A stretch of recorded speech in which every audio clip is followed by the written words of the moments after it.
불가피하게 특정 영역의 노동시간을 유연화하더라도 그것이 총 노동시간 연장이나 노동대가 회피 수단이 되면 안 됩니다. 우재준 의원님, 잠깐만 기다려 주세요. 그리고 내가 한마디 더 드리면 잠깐만 기다려 보세요. 이게 품격을 좀 지키시라니까. 자, 안타깝게도 우리 경제가 1%대 저성장에 들어섰습니다. 자칫 역성장까지 우려되는 상황입니다. 기회와 자원의 불평등이 심화되고 격차와 양극화가 성장을 막는 악순환이 지속되고 있습니다. 저성장으로 기회가 줄어들다 보니 경쟁 대신 전쟁만 남았습니다.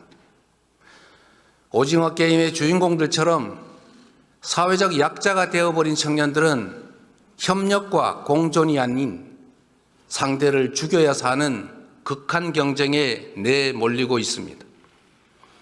경쟁 탈락이 곧 죽음인 사회가 서로 죽이자는 극단주의를 낳았습니다. 국가 소멸 위기를 불러온 저출생은 불안한 미래와 절망이 잉태한 것입니다. 공동체의 종망이 걸린 출생과 양육은 이제 부모들이 아닌 우리 공동체 모두의 책임이 되어야 합니다. AI로 상징되는 첨단 기술 시대는 전통적인 노동 개념과 복지 시스템을 근본에서 뒤바꿀 것입니다. AI와 신기술로 생산성이 높아지는 대신 노동의 역할과 몫의 축소는 필연입니다. AI와 첨단 기술에 의한 생산성 향상은 노동시간 단축으로 이어져야 합니다. 창의와 자율이 핵심인 첨단 과학기술 시대에 장시간의 억지 노동은 전혀 어울리지 않습니다. 양으로 승부하는 시대는 같습니다. 노동시간 연장과 노동 착취로는 치열한 국제 경쟁에서 생존조차 할 수 없습니다. 우리는 OECD 국가 중에 장시간 노동 5위로 OECD 평균보다 한 달 이상 더 일하고 있습니다. 창의와 자율의 첨단 기술 사회로 가려면 노동시간을 줄이고 주 4.5일제를 거쳐서 주 4일 근무국가로 나아가야 합니다.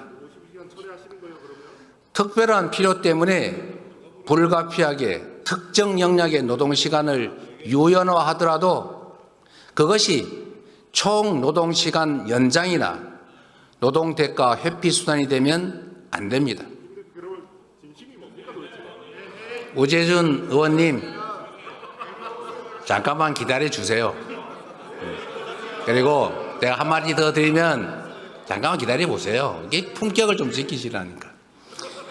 자, 대한민국이 주 52시간 정하고 있어요. 곱하기 연 54주 하면 2,800시간입니다. 그런데 OECD 평균 노동시간이 1,700시간대 아닙니까? 지금 3,000시간 넘겨 일하자는 거 아니잖아요. 그러면 유연화를 하더라도 총노동시간을 늘리자는 그런 소리를 누가 하겠습니까? 삼성도 그렇게 하지 않겠다고 하지 않습니까? 원하는 것은 유연화하자는 거지 총노동시간 늘리는 게 아니다고 말하고 있어요. 그리고 또 한 가지는 노동시간을 늘리지 않고 유연화하되 노동의 강도가 올라가면, 즉 심야 노동을 하거나 주말 노동을 하거나 연장 노동을 하면 그에 따른 상응한 대가는 지불하겠다고 하지 않습니까?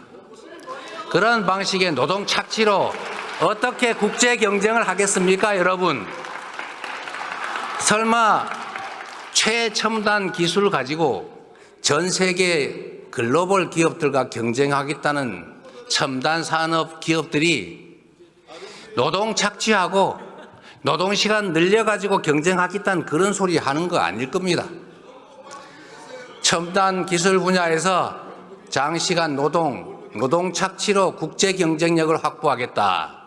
이런 말은 그 자체가 형용모순이다. 이 말씀 드립니다. 이해하시겠습니까? 우리 국민의힘 의원님 여러분. 자, 그리고 마저 얘기할 테니까 기다리세요. 그 시간 길어지잖아요. 누구나 일할 수 있음을 전제로 예외적 탈락자만 구제하는 현재의 복지제도는 인공지능과 로봇이 생산의 주축이 되는 첨단 기술 사회에서는 그 한계가 매우 뚜렷할 것입니다. 이제 우리는 초과학기술 신문명이 불러올 사회적 위기를 보편적 기본사회로 대비해야 됩니다. 주거, 금융, 교육, 의료, 공공서비스 같은 삶의 모든 영역에서 국민의 기본적 삶을 우리 공동체가 함께 책임짐으로써 미래 불안을 줄이고 지속 성장의 길을 열어가야 합니다. 이 과제들을 해결하려면 회복과 성장이 전제되어야 합니다. 희망을 만들고 갈등과 대립을 완화하려면 둥지를 넓히고 파이를 키워야 합니다. 회복과 성장은 더 나은 내일을 위한 필요 조건입니다. 새로운 성장 동력을 만들고 성장의 기회와 결과를 함께 나누는 공정성장이 바로 더 나은 세상의 문을 열 것입니다. 새롭고 공정한 성장 동력을 통해 양극화와 불평등을 완화해야만 함께 잘 사는 세상으로 들어갈 수 있습니다. 성장해야 나눌 수 있습니다. 더 성장해야 격차도 더 줄일 수 있습니다. 국민의 기본적 삶을 기본권으로 보장하는 나라, 두툼한 사회 안전망이 지켜주는 나라여야 혁신의 용기도 새로운 성장도 가능할 것입니다. 당력을 총동원해서 회복과 성장을 주도하겠습니다. 기본사회를 위한 회복과 성장위원회를 설치하겠습니다.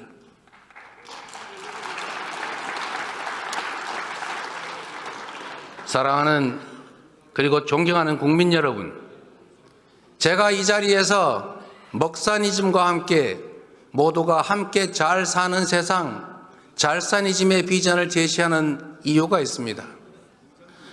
우리가 만들어갈 변화는 너무 크고 막중해서 모두의 지혜를 모아야 합니다. 대립과 갈등을 넘어 힘을 모아야 합니다. 우리 국민의힘 의원들께서도 함께 해야 되지 않겠습니까? 우리 앞에 난제들을 피하지 맙시다. 쟁점과 논란의 정면으로 부딪혀서 소통과 토론을 통해 해결책을 만들고 그 성과로 삶과 미래를 바꿔나갑시다.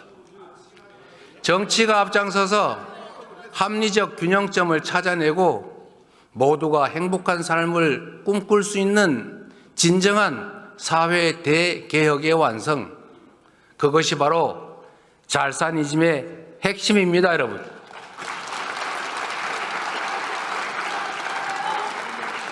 새로운 세상, 더 나은 사회를 위해서는 충돌하는 이해를 조정해야 합니다. 실제로 존재하는 갈등을 피하지 말고 대화하고 조정하며 타협해야 합니다. 공론화를 통해 사회적 대타협을 한번 해봅시다. 성장과 분배는 상호 모순이 아닌 상호 보완 관계인 것처럼 기업 발전과 노동권 보호는 양자택일 관계가 아닙니다. 일자리가 유일한 복지이고 사회 안전망은 턱없이 부실한 현실에서 기업들은 경쟁력을 위해서 노동 유연성을 요구하지만 노동자들은 해고는 죽음이다를 외칩니다. 고용 경직성을 피해서 비정규직만 뽑다 보니 생산성 향상도 한계가 있고 노동시장의 이중구조는 점점 더 악화되는 악순환입니다. 많은 시간과 노력들이 필요하겠지만 대화와 신뢰 축적을 통해서 기업의 부담을 늘리고 국가의 사회 안전망을 확충하고 노동 유연성을 확대해서 안정적 고용을 확대하는 선순환의 사회적 대타협을 반드시 이뤄내야 합니다.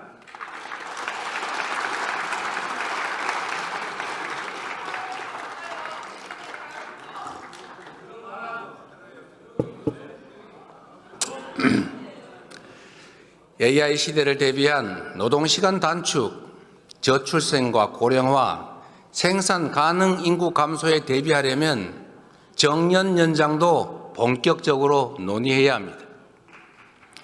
연금 개혁처럼 당장 할 수 있는 것들도 있습니다. 만시지탄이지만 우리 국민의힘 측에서 모수 계획을 먼저 하겠다 이런 뜻을 밝혀주신 것으로 압니다. 더 이상 불가능한 조건 붙이지 말고 시급한 모수 계획부터 매듭 지으면 좋겠습니다. 보험료율 13%는 이견이 없는 걸로 압니다. 그리고 우리 국민의힘 측에서 제시하신 소득 대체율 44%는 우리 민주당이 최종안 45%와 1% 간극에 불과합니다.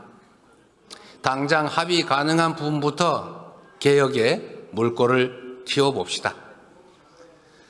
경제를 살리는데 이념이 무슨 소용입니까? 민생 살리는데 색깔이 무슨 의미입니까? 진보 정책이든 보수 정책이든 유용한 처방이라면 총동원합시다.